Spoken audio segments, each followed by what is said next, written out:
Hello guys, now we are going to install a LDAP Apache directory. So first of all open your Google, then type Apache LDAP directory studio. So automatically it will come and then try to go to download site. Here you can choose your OS. I'm just going to choose Windows 10. Here you can choose installer or chip. So just choose installer. It is a good. It will take more than 100 MB.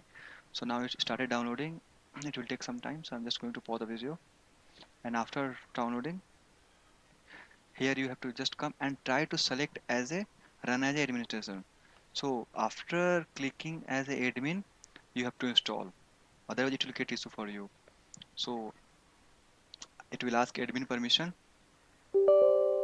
After that it will take fraction of time to install that one.